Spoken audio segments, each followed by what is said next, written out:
ሰላም የተወደዳችሁ የእግዚአብሔር ቤተሰቦች በእያላችሁበት ቦታ የእግዚአብሔር ሰላም ከእናንተ ጋር ይሁን። ዛሬም ደግሞ እግዚአብሔር በሰጠን ጊዜና ዘመን ልባችንን የነካውን ቃል ሼር እንደራረጋለን። ዛሬ እርጋታ ወይም እረፍት በሚል ይሆናል። ብዙዎቻችን እረፍት እንፈልጋለን። ደግሞ የሰው ልጅ አንዱ ጥያቄ ነው፣ እረፍት ይፈልጋል። ግን በውጫዊ በሆኑ ነገሮች ለማግኘት ይፈልጋሉ። ያ ደግሞ እረፍት ሳይሰጣቸው ሲቀር ያ ፍላጎት ወደ ጭንቀት፣ ወደ ተለያዩ ነገር ይሄዳል። ዛሬ በእግዚአብሔር ጸጋ እውነተኛውን እረፍት የሚገኝበትን ነገር ከሰሪያችን ከፈጣሪያችን ከእግዚአብሔር ቃል ያንን እውነት እንመለከታለን ማለት ነው። ከዛ በፊት ግን ጸልያለሁ ለአንድ ሰው እውነተኛ እረፍት ይሁንለት፣ እርጋታ ይሁንለት፣ ተረጋግቶ መኖር የእረፍት ኑሮ ይሁን። ያ በረከቴ ነው። የእግዚአብሔር ቃል ምሳሌ 1:33 ላይ ሲናገር ቁጭ አድርጎ አስቀምጦታል እረፍት የሚገኝበትን መንገድ። የሚሰማኝ ግን በእርጋታ ይቀመጣል፣ ከመከራም ስጋት ያርፋል። ስለዚህ በእርጋታ መቀመጥ ማረፍ አንድ ነው ማለት ነው መገኛው። ያን የሚሰማኝ ግን ይላል። እንግሊዘኛው ትርጉም ደስ ይላል። First pay attention to me and then relax. Now you can take it easy. You are in good hands. ስለዚህ ሰዎች ከመስማት ነው ለካ እረፍት የሚመጣው። ለምንድነው ሰው እረፍት ውስጥ የማይገባው? አሁንም ከመስማት የምንሰማው ነገር ወደ እረፍትም ያስገባናል፣ ከእረፍትም እንድንወጣ ያደርገናል ማለት ነው። ብቸኛው እረፍት ማግኛ መንገዱ የእግዚአብሔር ቃል ተወዳዳሪ ስለሌለው ማለት ነው እግዚአብሔርን መስማት ነው። እግዚአብሔርን በመስማት ውስጥ ያለ እርጋታ አለ።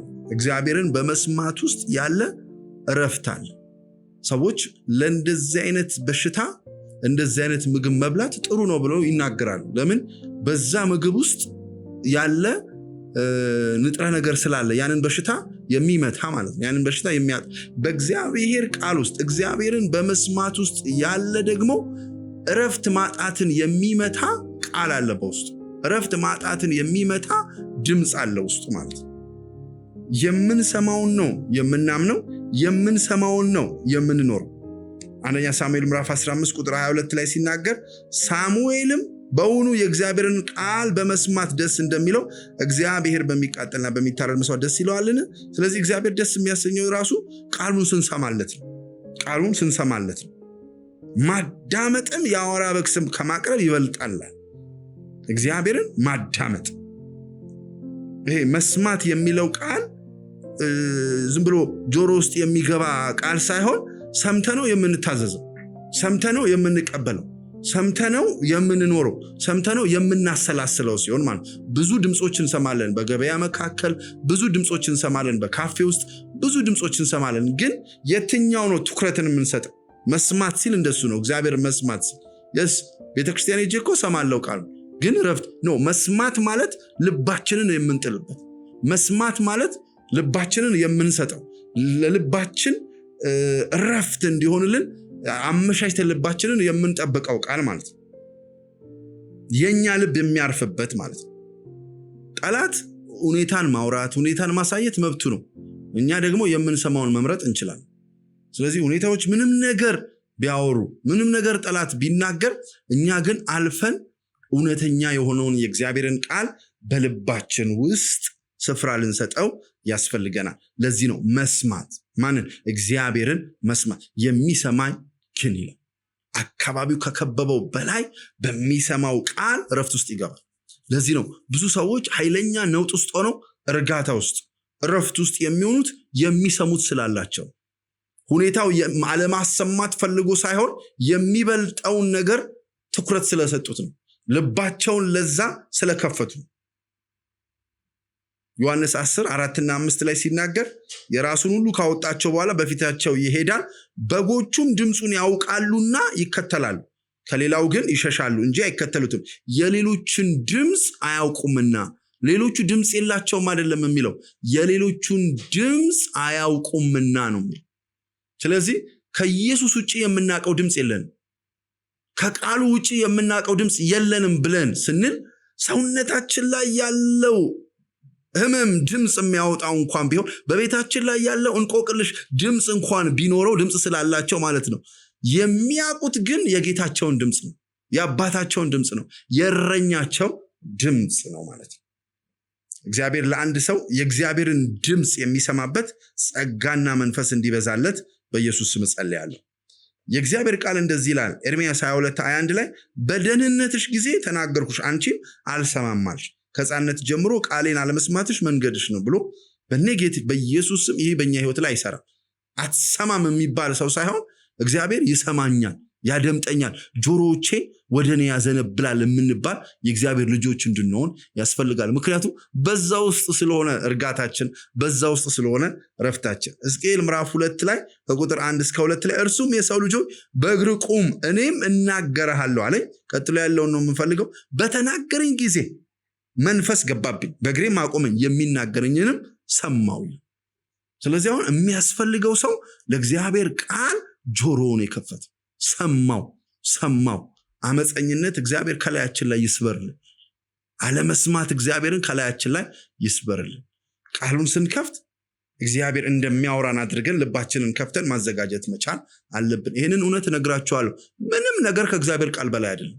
ምንም ነገር ከእግዚአብሔር ቃል በላይ አይደለም። ሰዎች ለእግዚአብሔር ቃል ጆሮአቸውን ሲከፍቱ ለሚበልጠው ነገር ራሳቸውን አሳልፈው ሰጥተው። ለአንድ ሰው ጸጋ ይብዛለት። እረኛችንን ለመስማት ምን ያስፈልገናል ካላችሁኝ፣ አንደኛ የራሳችንን መተው፣ ስሜታችንን መተው፣ ልማዳችንን መተው፣ ሰዎች የሚሉንን መተው፣ እውቀታችንን መተው፣ ባህላችንን፣ ሃይማኖታችንን፣ ስልጣናችንን፣ ኢቭን እድሜያችንን መተው። ከነዚህ ሁሉ በላይ የእግዚአብሔር ድምፅ ይበልጣል። የሚሰማንን መተው። ምክንያቱም እግዚአብሔር እንደኛ ሁኔታ አይደለም የሚናገረው፣ እንደሱ አቅም ነው የሚናገረው፣ እንደሱ ችሎታ ነው የሚናገረው። ኢሳይያስ 55 ላይ ለዚህ ነው መንገዴ ከመንገዳችሁ ሐሳቤም ከሐሳባችሁ ጋር አንድ አይደለም፣ ሰማይ ከምድር እንደሚርቅ እንዲሁ ነው። ስለዚህ ከእግዚአብሔር ጋር የኛን ትተን ነው የምንቀርበው። ሐሳብ አንሰጠውም ለእግዚአብሔር። እሱ ትልቅ አምላክ ነው፣ ሁሉን ቻይ አምላክ ነው። እንደ ልማዴ ቢሆንልኝ አልልም። ልማዴን ለሱ ድምፅ እተውለታለሁ። እንደ እድሜን እተውለታለሁ። እንደሚሰማኝ ስሜቴን እተውለት። የሱ ድምፅ ይበልጣል ከስሜቴ፣ ከእድሜ ይበልጣል፣ ካለውበት ሁኔታ ይበልጣል። ትቼ ነው እሱን ለመስማት የምቀመጠው። ትቼ ነው ሁሉም ነገር እሱን የሚለኝን ለማዳመጥ ጆሮዬን ከፍቼ ቁጭ ምል። የዛ ጊዜ የሚነገረው የእግዚአብሔር ቃል በህይወታችን ላይ ለውጥ ያመጣል፣ ረፍትን ያመጣል ማለት ነው። ብዙ ሰዎች ያሉበትን ሁኔታ ይዘው ያውም አስበልጠው ይዘው ነው ቃሉን የሚሰሙት።